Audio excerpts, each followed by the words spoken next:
Outlet Liquor is your place to buy a case. Stock up and save when you shop the lowest prices available every day at Outlet Liquor. You never have to wait for a sale. The more you buy, the more you save. Only at Outlet Liquor. What's your outlet?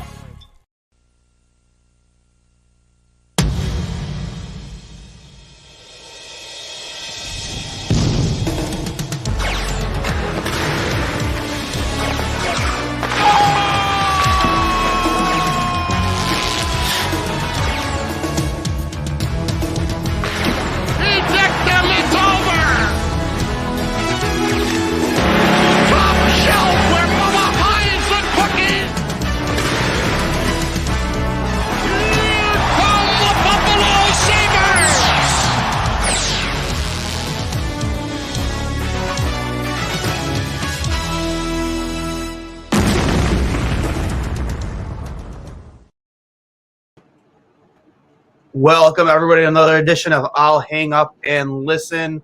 I am Duane from Two Goalies, One Mic, joined by producer Steve from Two Goalies, One Mic, after a thrilling 5-2 victory of the Buffalo Sabres over the New Jersey Devils. And I think the biggest storyline, there were a lot of great storylines. Biggest storyline is, of course, first overall pick, Owen Power, scoring his first ever NHL goal after an unbelievable second effort from Jeff Skinner. Best smile in the league.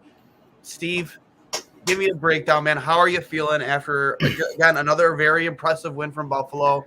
We're just getting really into the final stretch of games here, and I don't want the season to end. This one, for me personally, is exceptionally sweet because both of my brothers who follow hockey have been diehard Devils fans their entire lives. Like my older brother particularly, we're only 2 years apart, so we were both coming up at the era when the New Jersey Devils were starting their early 2000s dynasty. Marty Brodeur is one of his fucking idols. My little brother's basically the same. And I remember a conversation with my little brother just last week, and he's like, I know you don't drink and smoke, and I know you don't eat meat or anything. So what is it that helps you convince yourself that the Sabres are good? And I'm just I don't know, man. They just are. The people you want to see be good are good. There are a lot of people who aren't good. Obviously, that's why they're a middling team this year. But the kids that should be good are good. And I know that this is a Hughes-less Devils team. I know that his absence is very obviously felt in the forward squad. But this is also a Devils team that just drove a knife into the heart of the Vegas Golden Knights and just made it that much harder for them to try to secure a playoff spot. And, Andrew Hammond stood on his head Monday night, and I'm guessing the blood didn't run back to the rest of his limbs because he let in a couple straight-up muffins tonight. Yeah. So to watch that happen after such a valiant effort Monday night against a team that most considered to be truly elite is just – beautiful. I had to send a couple of the choice memes after that game was over to my brothers. Your team just got meatballed, tuck these nuts in your mouth. A couple of the other ones. Tage Thompson owns your poverty franchise. Right. Just kind of had to. My older brother actually had a great chirp after that. He's like, well, joke's on you. You just made our draft prospects better this year and yours worse. And I'm like, that's fine. Thanks to you guys Monday night, you made Vegas's pick even worse, and we have that one in the first two. Yeah, right. That might be 15 now. I'm really kind of just done rooting for better draft picks. You know what I mean? I'm just I'm so far gone from that. And I've said it a bunch of times. I don't care about I'm not saying I'm going to say I don't care about winning the Shane Wright lottery or the Cooley lottery.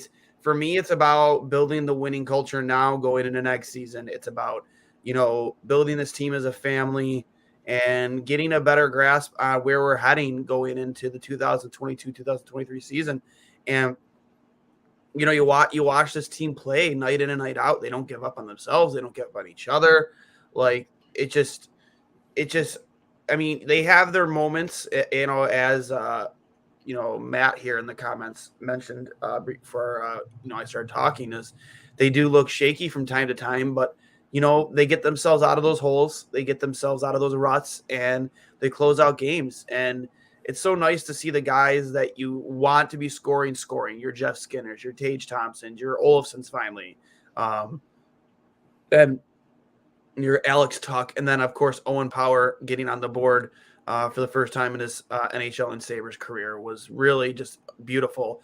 Off a very a great play from Jeff Skinner. You saw Power take the pass, shift his weight with his hips, and bury that puck along the ice. It's just a beautiful goal, a goal scorer's goal. And even after that, you notice Owen Power always joining the rush, getting it into play offensively. He's not afraid. He's not timid. Like you, it's a good thing to see after that mistake he made against, I believe it was, who was it when they got shelled? Tarasenko. Yeah, Tarasenko. They got shelled by Tarasenko, and he didn't lose any confidence or swagger from that. He just keeps going out there and playing his game, and that's huge for a kid his age. He's only 19 years old, and for him to not, for Granato to tell him like, hey kid, don't worry about it, just keep going and playing your game. And then for him to keep going to play his game and not feel timid or, hesitant, that says a lot about the character of this hockey player. Yeah, I mean, obviously his skill set and his size are just those rare things to come by on its own, but just to have that kind of poise and confidence in who you are as a player, just at that young of an age, like you can't teach that. Like you can't teach that kind of like mental strength, that kind of discipline, that resilience. You can't teach that. Like that's just something that's just innate to Owen Power. And I think having that kind of mentality, especially on your young blue line, is like I'm not saying that's he's 18 years old. He's not I'm not sure he's going to be a leading voice in the locker room for the next 4 nights, but God, it's just so nice to have something like that. Just these they let in a goal or two here or there. They're not hanging their heads in shame. They're not breaking their sticks against the goal posts. They're not just, burying their heads into their mitts on the fucking bench. Like they're just fighting, not every night it's going to go their night. Like that night against the Blues, that was a 6-2 loss. But I mean, in that 6-2 loss, they kept fighting. They kept pushing hard. And we all kind of left that going like, yeah, you lost, but like you didn't just, you showed up, you played, they just played better. They just made more of their opportunities. Yeah, I know. Like it's like, again, I say this time and time, it's such a breath of fresh air to see just this team continuously generate chances, to see them continuously push the puck forward offensively, not play on their heels. And this team just going to keep getting better, right? I mean, you have Jack Quinn and JJ Paterka on the way. Absolutely. You have, free agency, the trade market to come in the offseason, and of course, 3 first-round picks in the first 3 picks in the first round this upcoming draft, plus I think 2 or 3 in the second. Like the Sabres have so much to work with, and we just talked about this on this last episode of Two Goalies One Mike with Kyle Quick and Cully. I said, this is going to be an exciting offseason for this hockey team. You're going to see. I really don't think you're going to see us use all 3 of those picks. I think you're going to see some wheeling and dealing done by Kevin Adams come draft day, whether it's seeing players like maybe Casey Middlestat leave the fold, because I still struggle to find his spot in this lineup next year. Maybe even, I know like he's played very well, as of late, and he's turned into a 20 goal scorer, but maybe is Victor Olofsson because again, you're going to struggle to find spots on this team for your Paterka and your Quinn, and not to mention to find other ways to improve this team. Am I advocating to trade Olofsson? No, because if I get this guy more often and more consistently, and he continuously shows up and plays, but I also need more from him. I need a better 200-foot game. I need him to score a few more Jeff Skinner goals. Like he can't just be a perimeter shooter. I know everybody needs a guy like that, but other than scoring from that spot, like you need to produce more in other areas of the ice. So I hope we see more from Victor Olofsson, because that makes it easier for me to want to keep him around. We have a bunch of comments in here. Of course, the Dominator 39. I love that handle. Do you feel the power? We still win in the lottery, but I really don't think it's awesome. Yeah, just like we were talking about Richard Isaacs. Did anyone see Lindy at the end of the? Oh, we saw Lindy at the end of the second. Looked familiar. Looked very familiar. Lindy looked like he wanted Andrew Hammond's, as I tweeted out during the game. Looked like he wanted Andrew Hammond's head on a pike. Like he wanted it. Like that looks like a guy who might have just lost his job because of a borderline backup goalie in the NHL. Like, yeah, that looked like Lindy Ruff just watched Tyler Myers do something very stupid, and he knows the camera's on him, so he can't just say the F word. Oh yeah. So he's just gonna grimace. I mean, that never really stopped Lindy before in the past, though. Yeah, but the Lindy Ruff death stare, it's one of the best death stares in all of hockey. Like, oh, for sure. Oh my God, I love it. Another comment from Richard Isaac. The real question is, with all the new players coming in next year, how do the Sabres keep the momentum into next year? You just honestly, you let this team continuously grow on and off the ice together as a family, and you just add in pieces here and fill in holes. But they just can't be an overpaid free agent or a free agent you're overpaying because he's in a contract year. He had a great year, made it strung together a couple. They have to be the right fit for this team. I've been very vocal about a guy like JT Miller out of Vancouver. I think he's a very, very, very valuable player in this league, very underappreciated. He's trending towards 100 points this season. And not to mention, just he's had success really everywhere he's played, from Tampa to Vancouver. Like, I think he would fit in very well on this team. I look at a guy like Keegan Colasar, to not talk about defensemen, just look at the forward group. A guy like Keegan Colasar, you've mentioned that to me too, Steve, out of Vegas. I think he'd be a perfect fit in the bottom six of this hockey team, and he's cheap. Maybe even Nicholas Roy from Vegas. That's a team that you think you should be taking advantage of come the offseason, who desperately needs to find ways to get under the cap, under the cap. It's just, there's many ways you can make this team better, both offensively and defensively. And, guys like Josh Manson, just name one defenseman. There are other names out there too. A big name like Chris Letang is going to be out there. I don't think he's going to go back to Pittsburgh. I don't think they can afford to keep him around for any longer. We'll see. I'm not saying he come to Buffalo. There's a lot of good right-handed defensemen that are going to be available come free agency. It's an exciting time to be a Sabres fan. Yeah, I mean, I obviously think that right side of the blue line and a stopgap goaltender, those are the two biggest priorities to make. And I mean, if trading a guy like Victor Olsson or Casey Middlestad along with some picks here and there is what's going to get you some security on that right hand side, then I honestly, as much as it hurts, I mean, we've got offensive depth coming up the pipeline, and there's only a finite number of spots. That still doesn't even beg the question, does a guy like Rasmus Asplund get another deal? Because, I mean, ultimately, I feel like him and Zemgus Girgensson have an incredibly similar skill set. And next year is Zemgus Girgensson's last year on payroll. It's tough to say if one or both of them would get another deal, but you need that kind of shutdown guy in your bottom six. So I could potentially see them trying to make another deal to keep Rasmus Asplund around to, essentially like take on the helm of Zemgus Girgensson's when his contract's up. And maybe at that point, I believe he'll be just shy. Yeah, at that point, he will be just shy of, if not 30. Yep. Maybe he'll want to move on. Maybe he'll want to stick around. I'm not quite sure. So there's a lot of question marks hanging over this team in the offseason. It's going to be very, very interesting to see how Kevin Adams and the organization play it out. But yeah, I mean, as much as I would hate to see them go, I mean, and I know you were talking about you want to see more out of Victor Olofsson's game offensively and like 200 feet, but tonight he had 3 assists. He didn't even light the lamp himself. He was just contributing primary, and I believe the 5th goal secondary, but still, 2 primary assists. So I mean, he's making his contributions now, and I mean, he's still not a truly sound defensive player, but he's gotten so much better than he was. I think the one thing when you talk about Victor Olofsson next season too is what is there that he can do that Jack Quinn can't do? I think that's the ultimate question because Jack Quinn plays on that same side, plays very well on that same side.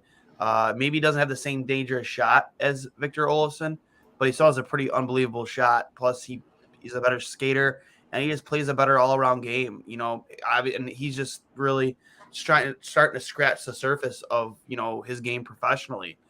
So I look at him and I see a guy that can do exactly what Victor Olofsson does from that exact same spot.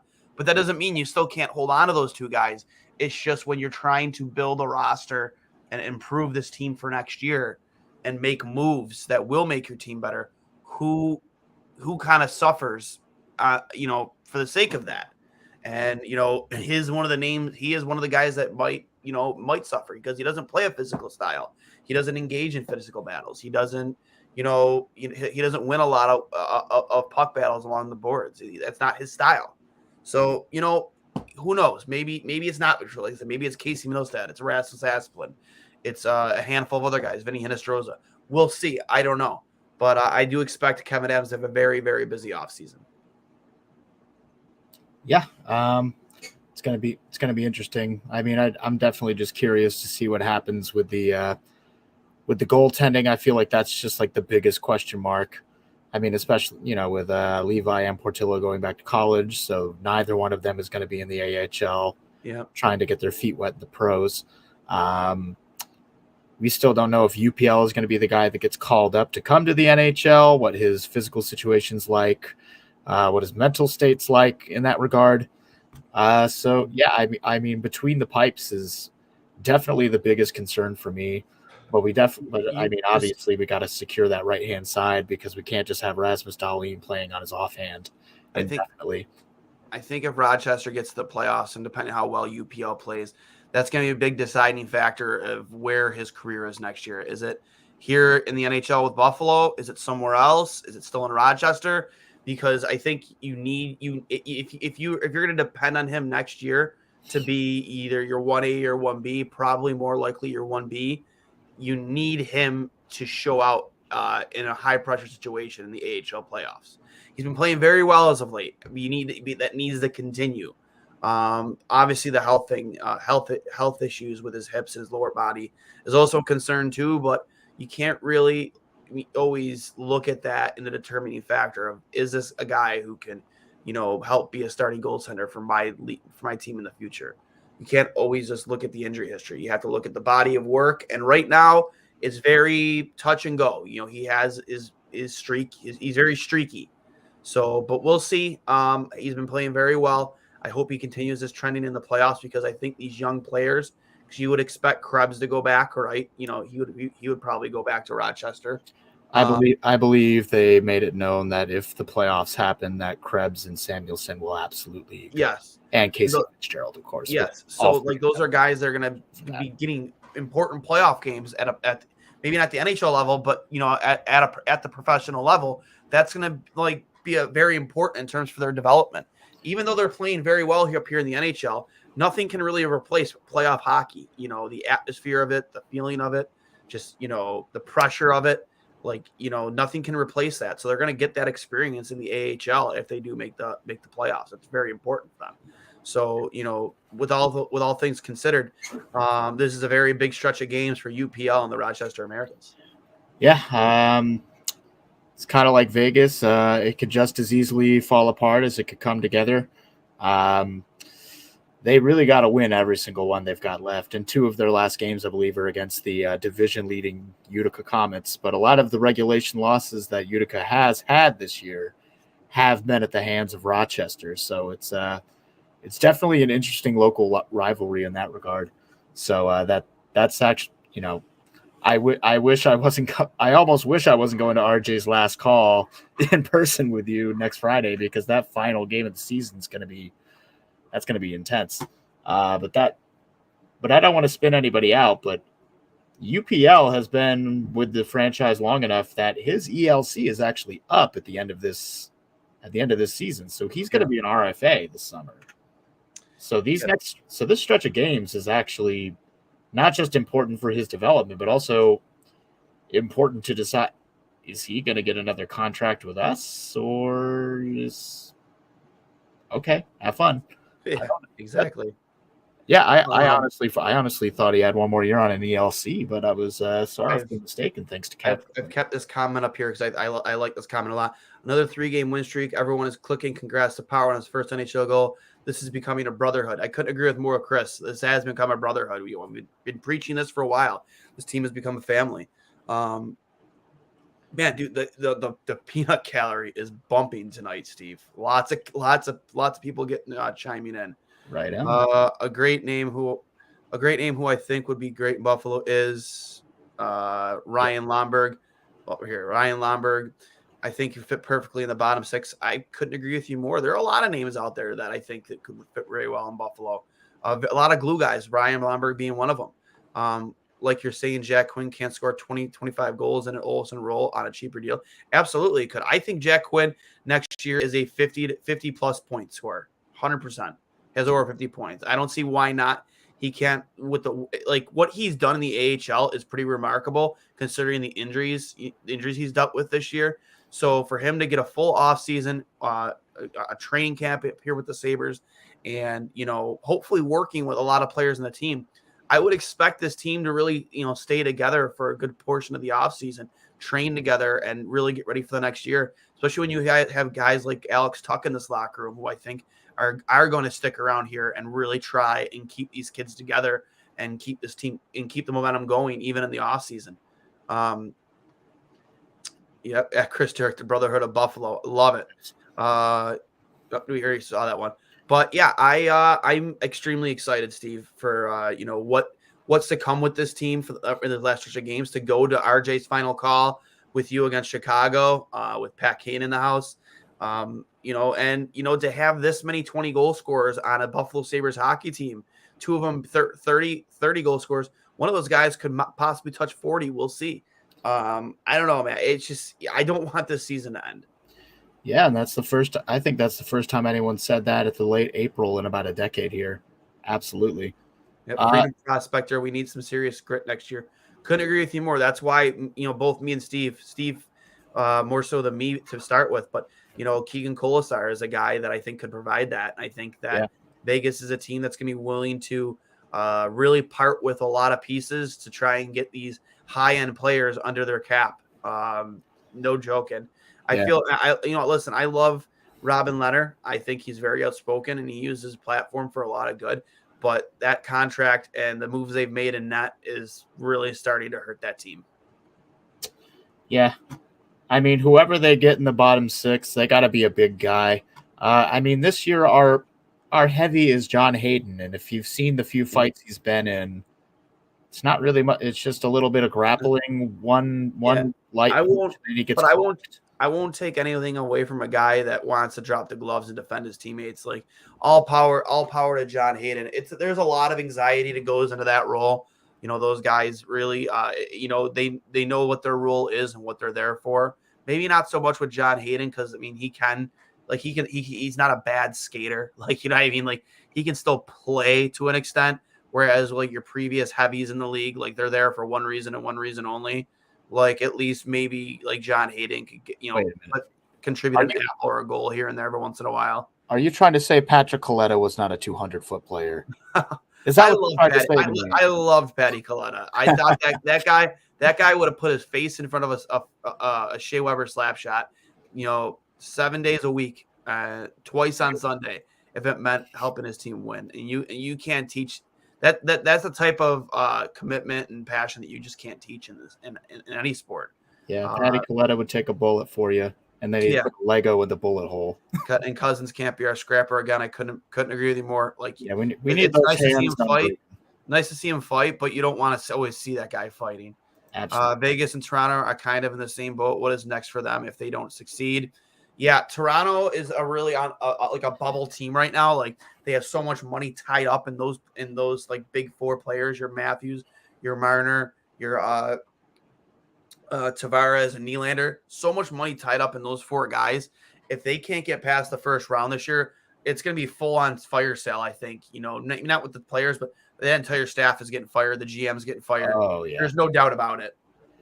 Yeah, I was actually listening to Puck Soup where the 2 scenarios that seem most likely is either they get matched up against Tampa Bay and then they can try to, provided they don't get swept, they give it their all and they still get booted out the first round. It's like, well, you just got beat by the back-to-back cup champs. Like, that sucks, but also they're the back-to-back cup champs for a reason.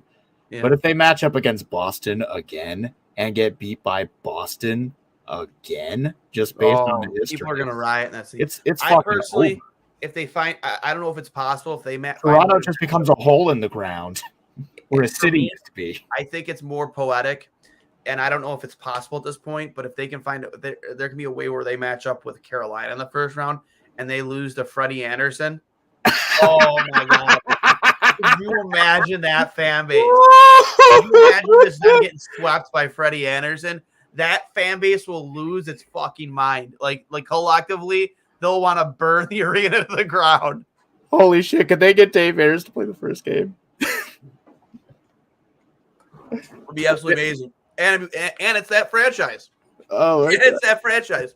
Like the gift that just keeps on giving of the Carolina Hurricanes when it comes to the Toronto Maple Leafs. That would be legendary. Right.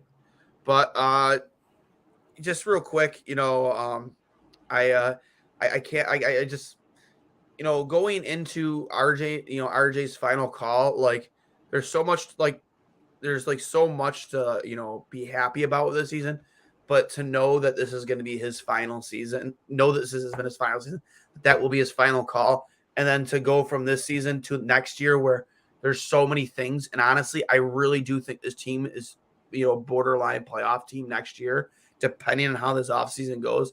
To know that RJ is not going to be a part of that, it's very depressing. Yeah, I mean, it's definitely bittersweet. After 51 years, you can't blame anybody for wanting to hang up the mic cable, hang up the skates. Yeah. Man has earned a vacation 5, 10, 20 times over. I honestly can't blame the guy. I'm just incredibly grateful that in this final season where he decides that, this will be the last call, that the Sabres have turned into something that, can inspire some of those legendary calls. Alex Tuck finally got his at home. Granted, RJ called him Alec. It's fine. We'll fix that in post. We'll fix that for future RJ nights. I think it should just be said that April 1st in Buffalo, New York, whether or not the Sabres want to call it RJ night, it's RJ night. No pranks, no fucking around. It's just RJ night. Just walk out with a turtleneck and blazer, be nice to people, and cheer your buddies on. When they do something cool, way to go! I'm so proud of you! Yeah. Love the impression from Paramount Pictures. Actually, Freddie Anderson might not be available for the end of the playoffs. I wasn't aware of that. My bad. But still, if he is available at some point in the first round, that would be amazing to see him be the guy to take out Toronto, because that's just poetic to me. Oh my God, that would be amazing. Hope the majority of the team stays intact. Anderson deserves a little raise. Also, we can't lose Hauser 4-2 as a Sabre. He's underrated, and the team pick with RJ is stellar. So stellar. I wouldn't mind keeping Michael Hauser down in Rochester, for sure. The legend of Michael Brickhauser. I don't know about in the NHL. But it's good to have that in your tool chest. It's good to have that. Exactly. It's good to have that down in Rochester, for sure. It's really tough to say because literally every single goaltender we have expires at the end of this year. Obviously Craig's UFA, Tokarski. Yeah, he's gonna be 40. He's gonna be going to his 42nd birthday. Yeah. Like, I don't know if his body could even hold up. Maybe it can. I don't know. If he wants to play, he can play. But if I'm Kevin Adams, I'm looking at the goalie market hard this year to try and find myself a starting goaltender.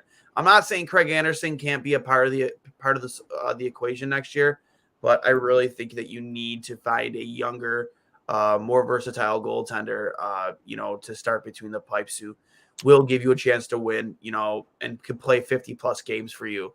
With no issues at all. Again, like, nothing against Craig Anderson. I've been very happy with the way Craig Anderson has played, and depending on how UPL does, maybe it is him and Craig next year. I don't know, or maybe it's UPL and fill in the blank, Corpusalo. We discussed on Two Goalies. I'm like, maybe it's Marc-Andre Fleury. Like, because I don't like one of the things that Kyle Quick brought up. Holy shit, flower power! Holy fuck! It's right there. Well, you think about it, man. It's not going to be just about winning for him. He's going to want to go somewhere where he's going to be able to play. And Buffalo, he will definitely play. And you know that I think, in my opinion, he's a competitor. He wants to play.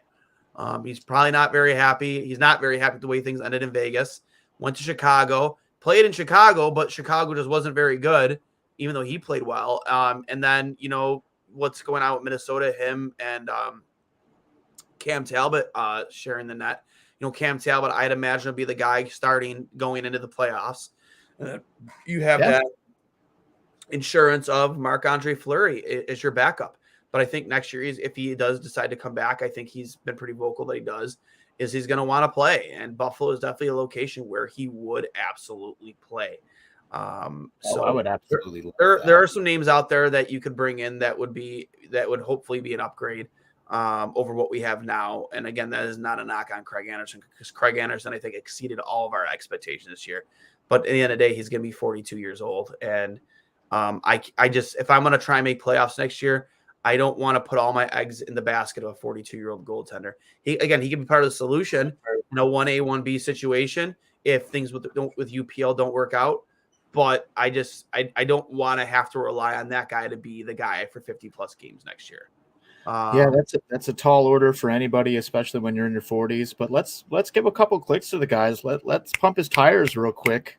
I believe tonight makes him a goaltender with 308 career wins, tied with Tuukka Rask. And worth noting, on the first elevator pitch switch-up goal by Kyle Okposo, he was credited with the secondary assist.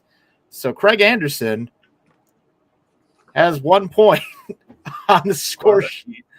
25% of what John Hayden has produced this year, by the way, just for what it's worth, in way less games. I'm just fucking with you. No, it's funny. Craig Anderson has exceeded everybody's wildest expectations, especially because when we picked him up, it's like, I thought he retired, and he did. But he came. He had some unfinished business. He wanted to play some more hockey, and I'm glad he did. You know, I've been saying thank you, Craig, many, many, many nights this year. You know, thanks, Craig.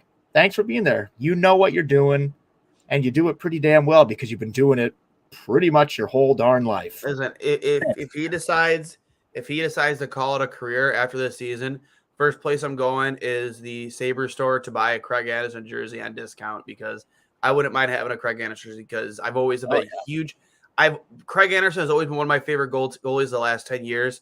Guy's got an unbelievable story, him and his family.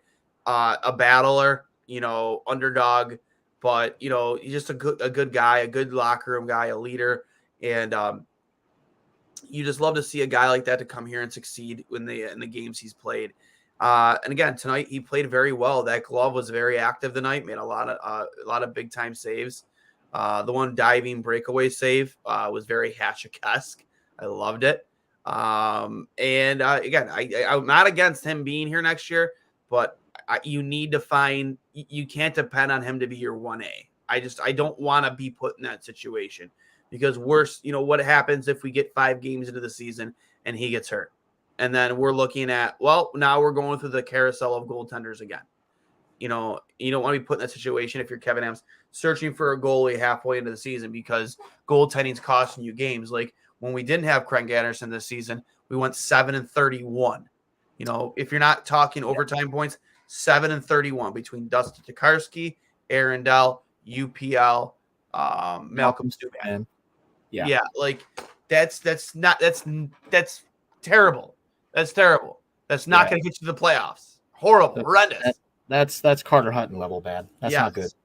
But you know, just to harp on it again real quick, I think it makes even more and more sense, the idea of Marc-Andre Fleury potentially being a candidate that could come to Buffalo. And I say this because we do have something that the Minnesota Wild might actually want, and that is a first-round defensive prospect. And I say this because their youngest defenseman right now is 26, and one of their oldest guys is 30, like Jared Spurgeon, 32, Jonas Brodin, 28, Goligoski, 36, Kulikov, 31, Jordy Ben, 34. So if we can throw Ryan Johnson into some sort of package in exchange for Marc-Andre Fleury, because at this point we have Darlene, Power, and Samuelson securing Well, our left. I don't know what's going to happen with Ryan Johnson. I think is he in his final year? He's in I believe next year would be his final year, but I mean, if we trade him and let them have the rights to sign him, So, yeah, but I think that's like number one thing you need to address this offseason is finding who your tandem is going to be in that. Again, whether that's UPL and Craig Anderson, Marc-Andre Fleury, Craig Anderson, and whoever, UPL and whoever, that has to be addressed right away. And again, I've loved everything Craig Anderson has done, but at that age, I just don't want to put this team and this group in that situation where you got to hope that, age is just a number with him and that he can play 50-plus games without getting hurt because he couldn't do it this year. Again, to no fault of his own, but I just don't want to put that guy in that situation with this young team, thriving and trending in the right direction going into the next season. So Sabre, scoring tonight, obviously Victor Olofsson, as you stated earlier, with 3 apples, Darlene with a goal and assist, absolute bust, right? Jeff Skinner, goal and assist, Tage Thompson with 2 assists, Craig Anderson with an assist, Okposo with an absolute laser from just between the center ice line and blue line for a goal. Owen Power, his first career NHL goal. Alex Tuck with a goal. And then obviously Craig Anderson with 29 saves on 31 shots against with a .935 save percentage. Absolutely awesome night for the Buffalo Sabres. So many different point scorers tonight. And then the Devils, excuse me, scoring tonight. Boquist with a goal. Dougie Hamilton with an assist. Kukkonen with an assist. McLeod with an assist. And I'm not even going to try and pronounce his name. Akoyak, I'm sorry, with a goal. And Pavel Zacha with an assist. And then, of course, the Hamburglar, Andrew Hammond, with 23 saves on 28 shots and causing Lindy Ruff to lose whatever hair he has left. Yeah, I believe the Hamburglar is now the McMuffin Man, at least for the night. Again, and I'm very happy that he stoned the Vegas Golden Knights the other night, but I'm also happy that we were able to pump him up pretty hard. Yeah, the goalie position has been a giant hole that Anderson has put some flex tape on. I couldn't agree with you more. Yeah. And Freedom Prospector, he loves Michael Hauser. Hey, I love Michael Hauser too. Unless he really impresses in training camp, and even then, it's gonna be tough to see him on this team next year. I have nothing against Michael Hauser. He is a phenomenal story. Guys, he seems like a really big team first guy, but I just see him as being a Rochester guy and an emergency, call up if and when they need him. I just Okoyak is how do you say his name? I'm pretty sure. Okoyak. I was not even close. But how many games we got left now, Steve? Is it 3? Yep, it's 3. It's this Saturday against the Isles. So young Dewey Crocs will be watching. Probably seething mad that Chicken Parmary isn't doing what he does best. Probably crying at the Olive Garden over some soggy breadsticks. I don't know whatever Dewey does. I mean, he might just order Olive Garden to go to his house and vape in his room. I don't know. Yeah. But it's that. And then next Thursday, we have a game Saturday, and then we don't have another game until next Thursday against the Boston Bruins. I believe that's on the road. And then our final game, of course, next Friday night, RJ's last call here in Buffalo against the Chicago Blackhawks. Patty Kane comes home. And we tie a ribbon on this season. And yeah, I honestly don't want it to end. I do want all the boys to spend the summer on the super yacht with a gym at their disposal. Let Darlene get them all tree trunk legs. Let Kyle Okposo teach them how to use their wheels effectively. Yep. I just want these kids, when they got a long summer, I want them just busting their ass in the gym. I want all these dudes to pack on 15 pounds of pure fucking muscle. Absolutely. Peyton Krebs especially. I'm sorry, buddy, but you're a small dude. You need one of the final comments here before you sign off. Can we make Friday night next week loud for RJ and chant thank you, RJ? Absolutely. I think it's absolutely criminal if that game isn't sold out. And we don't treat it the same way we did RJ Knight when we raised his banner to the stands. I couldn't agree with you more. I hope that our tough guy Cousins punches out Marchand. I think everybody wants to see Brad Marchand get knocked out. Who doesn't? But you know what? He is the type of player that you hate playing against. You hate him when he's not on your team, but when he's on your team, you'll defend him tooth and nail because he's a phenomenal talent, and he gets under everybody's skin. And I think he's a player you love to hate. It's one thing to be that player that plays with that edge that sometimes just transcends directly into, oh, that was just straight up dirty and completely uncalled for. But that said, to actually have skill to back it up is what makes you begrudgingly respect a guy like that. That's why the Matthew Tkachuks of the world, as much of a fucking asshole as he can be out on the ice, he also has the capacity to play the game at an elite level. And you can't help but just grit your teeth shaking that guy's hand because, that he could just outplay you, but he also will take a minute to just knock your head off your shoulders too because he can, because he's that good. So, whatever. And that's the difference between a guy like Matthew Tkachuk and Brad Marchand and, dudes like Ryan Reeves and just the dudes that are just big fucking heavies that they just don't have that skill set to match. But that said, I've said on multiple occasions that Brad Marchand crying will be projected onto my tombstone. And that will be my tombstone. Yeah. Just the gif of Brad Marchand crying on a loop until the sun consumes the earth. And you can quote me on that. All right. But anyways, we'll put a wrap on that. We'll tie a bow to it. Let everybody get to bed here late this Thursday night after a 5-2 Sabres victory. Remember, this has been brought to you by Outlet Liquor, the place to buy a case.